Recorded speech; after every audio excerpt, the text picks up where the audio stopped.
Hi friends, welcome to our channel Terrace Garden Come Home Design. Myself doctor Imtiaz BUMS MD. आज जो है हम बात करेंगे irritable bowel syndrome IBS. Irritable bowel syndrome को उर्दू में इल्लत तहरीक मेवी कहते हैं. ये डाइजेस्टिव सिस्टम की एक कॉमन और पुरानी बीमारी है जो नौजवान अफराद यानी 20 से 30 साल की उम्र के लोग ज़्यादा इस बीमारी में मुब्तला होते हैं और मर्दों के मुकाबले में औरतें इस बीमारी से ज़्यादा मुतासिर होते हैं. दरअसल ये एक ऐसी बीमारी है जिसमें अमा की हरकत यानी इंटेस्टाइन्स की मोटिलिटी में तगय्युर लाहक होता है, यानी इफ़ेक्ट इंटेस्टाइन्स की मोटिलिटी में इफ़ेक्ट होता है जो मुख्तलिफ वजूहात पर मबनी है, जबकि अमा की साख्त यानी इंटेस्टाइन्स की स्ट्रक्चर में कोई ख़राबी नहीं होती. अब हम देखेंगे कि इसके काजेस क्या है. बाज़ मुहक़्क़िक़ीन ने कुछ मख़सूस फैक्टर्स की तहक़ीक़ की है जो इस बीमारी का सबब बनते हैं, जैसे बाज़ नफ्सियाती अवामिल, मसलन एंग्जाइटी और डिप्रेशन. जो लोग ज़्यादा एंग्जाइटी और डिप्रेशन का शिकार होते हैं इनके अंदर एक मैकेनिज़्म इफ़ेक्ट होता है जिसको गट ब्रेन एक्सिस कहते हैं, यानी दिमाग के अंदर सेरोटोनिन नामी एक न्यूरोट्रांसमीटर रहता है, वो इफ़ेक्ट होता है. जो लोग ज़्यादा डिप्रेशन और एंग्जाइटी में रहते हैं वो सेरोटोनिन नामी न्यूरोट्रांसमीटर इफ़ेक्ट होता है, उसकी वजह से वेगस नर्व की स्टिमुलेशंस बढ़ जाती हैं. वेगस नर्व के स्टिमुलेशंस जब बढ़ जाते हैं तो इंटेस्टाइन्स की मोटिलिटी में इफ़ेक्ट होता है जिसकी वजह से अलामात शुरू होते हैं IBS के. ये एक मेकानिज़म है. और दूसरा एक दो तरफा मेकानिज़म है. इसका दूसरा मेकानिज़म क्या है, बाज़ मरतबा इंटेस्टाइन्स की माइक्रोबायोटा से सेरोटोनिन नामी सेक्रेशन रिलीज होता है. ये एक न्यूरोट्रांसमीटर है जिसकी वजह से दिमाग के अंदर तगय्युर लाहक होता है, यानी दिमाग के अंदर मूड डिस्टर्ब होता है, मरीज़ जो है एंग्जाइटी और डिप्रेशन का शिकार होता है. इस न्यूरोट्रांसमीटर की इफ़ेक्ट की वजह से फिर दोबारा वेगस नर्व स्टिमुलेशन में आती है, उसके बाद जो है इंटेस्टाइन्स की मोटिलिटी में इफ़ेक्ट होता है, जिससे ये अलामत दोबारा शुरू हो सकते हैं. बाज़ मखसूस ग़िज़ाएँ भी इस बीमारी का सबब बन सकते हैं. मसलन दूध से तैयार शुदा अशिया, खुआ और काफ़ी का ज़्यादा इस्तेमाल करने वाले लोगों को इस बीमारी की शिकायत हो सकती है. ये दूसरा सबब है. और तीसरा सबब जो है निज़ाम हज़्म वो में भी, यानी गैस्ट्रोइंटेस्टाइनल ट्रैक्ट के टेम्परमेंट की चेंजेस की वजह से, यानी गैस्ट्रोइंटेस्टाइनल ट्रैक्ट के सुए मिजाज बारिद रतब मादी या गैर मादी इसका टेम्परमेंट चेंज होने की वजह से भी हो सकता है. और क़ुव्वत मासिका व क़ुव्वत दाफ़िया की कमज़ोरी की वजह भी जो है इस IBS यानी इल्लत तहरीक मेवी का सबब बन सकते हैं. ये हुए इसके काजेस. अब हम देखेंगे इसके अलामात क्या हैं. पेट के ज़ेरीन हिस्से में दर्द एक मखसूस अलामत होती है और नफ़क़ेशी कम पाया जाता है, यानी गैस ज़्यादा हो जाती है.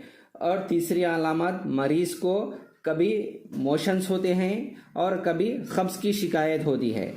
और इसमें क्या है, मरीज़ को खाना खाने के बाद फ़ौरन इसहाल हो जाते हैं, यानी मोशंस हो जाते हैं. दिन में 5-6 मरतबा मोशंस ज़्यादा है मरीज़. और मोशंस जाने के बाद जो है दर्द के अंदर कमी होती है, यानी पेट के दर्द में कमी होती है. ये गैस्ट्रोइंटेस्टाइनल ट्रैक्ट को रिलेटेड सिम्टम्स हैं. और इसके अलावा मरीज़ को कमर में दर्द होता है और पेशाब की ज़्यादती होती है. मरीज़ को थकावट का एहसास ज़्यादा होता है और नींद की कमी होती है. ये इसके अलामात हैं. अब इसके इन्वेस्टिगेशंस क्या हैं, ये कौन सी इन्वेस्टिगेशन से मालूम होता है, इसको मालूम करेंगे हम. इसके इन्वेस्टिगेशंस के अंदर क्या है, एक तो एंडोस्कोपी कराना है, यानी तो जो है कोलोनोस्कोपी कराना है. इससे जो है ये और एक बेरियम मिल एनिमा से भी जो है इसको मालूम कर सकते हैं. स्पेशली जो है एंडोस्कोपी और कोलोनोस्कोपी से जो है इस बीमारी को आइडेंटिफाई कर सकते हैं, या इसके अलामत से भी जो है इसको मालूम कर सकते हैं. ये इसके इन्वेस्टिगेशंस हुई है. और IBS के मरीज़ों में बाज़ मखसूस अलामत ही या सिम्टम्स हैं जिसको देखने से जो है इसकी ये IBS है या और दूसरी कोई बीमारी है जैसे कि कैंसर वगैरह आंतों का, उसके बारे में पता चलता है हमारे को.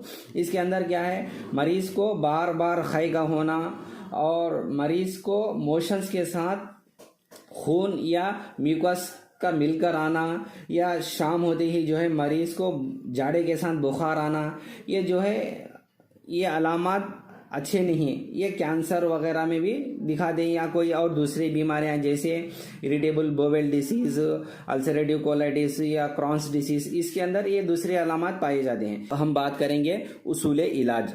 उसूल इलाज में ग़िज़ा में ज़्यादा रेशेदार अशिया का इस्तेमाल करें। हरी सब्जियां और फ्रूट्स का ज़्यादा इस्तेमाल करना मुफीद है। मरीज़ को नफ्सियाती तौर पर मुतमईन करने की कोशिश करें कि ये कोई ख़तरनाक बीमारी नहीं है, और मरीज़ को जहाँ तक हो सके वहाँ तक गुस्सा, गम और शदीद जज्बात से बचने की कोशिश करें। मरीज़ को ये हिदायत करें कि तंबाकू, सिगरेट और शराब नोशी को बंद करने की हिदायत दें। अब हम चलते हैं आगे। इसका इलाज यूनानी तरीक़े में क्या है। इसके अंदर जो है एक रिसर्च किया है, वो बहुत दवा मुफीद साबित हुई। इसके अंदर जो है हम 3 दवाएं लेते हैं। इसमें पहली दवा बेलगिरी है, जिसका बोटानिकल नेम ईगल मार्मिलोस है, और दूसरी दवा आंवला है, इसका बोटानिकल नेम एम्बिलिका ऑफिसिनालिस है, और तीसरी दवा ज़ीरा है, ज़ीरे का बोटानिकल नेम कमीनम सेमिनियम है।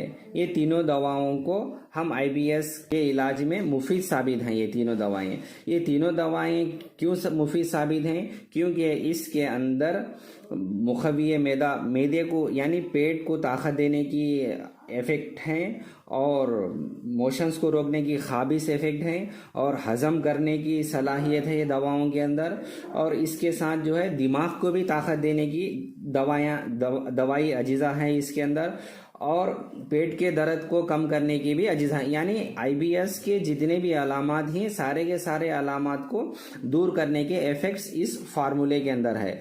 अब हम इसको कैसा इस्तेमाल करना, इसके बारे में बात करेंगे। ये तीनों दवाओं को हम वज़न लेकर यानी इक्वल क्वांटिटी में लेकर इनको अच्छा साफ कर ले को फिराकर पाउडर बनाकर जो है इसको कपड़े से या छन्नी से छान लेने के बाद जो है इसको 2 से 3 ग्राम की मकदार में यानी ½ टीस्पून, 1/2 गिलास पानी के साथ घोलकर सुबह में और रात में खाने के बाद मुसलसिल 6 हफ्ते या 2 महीने तक इस्तेमाल कर सकते हैं। बस ये इस मुद्दत तक इस्तेमाल करें, इससे जो है बीमारी का इफाक़ा होगा, यानी बीमारी बहुत से हद तक कम हो जाती। अगरचे बाज़ मरीज़ों में दोबारा अलामत कोई दिखाई दे, जैसे कि जो है मोशंस होते हैं या कब्ज़ की शिकायत होती है, यानी कॉन्स्टिपेशन का पेट में, फिर दोबारा अलामत नज़र आए तो फिर इसको जो है एक 6-7 महीने या कुछ अरसा छोड़कर जो है इसको फिर दोबारा ले सकते हैं। ये बहुत अच्छी दवा है। उम्मीद करता हूँ कि ये हमारा फार्मूला IBS के मरीज़ों में बहुत मुफीद साबित होगा। अब हम दूसरी वीडियो में मुलाकात करेंगे कि जो है आपको ये हमारी वीडियो पसंद आई हो तो जो है आप हमारे इस चैनल को सब्सक्राइब कीजिए, शेयर कीजिए, लाइक कीजिए। कुछ डाउट्स हैं तो कमेंट्स में आप कमेंट्स के ज़रिए से भी पूछ सकते हैं कि जो है मैं उसकी वजाहत करूँगा आपको। Okay, bye.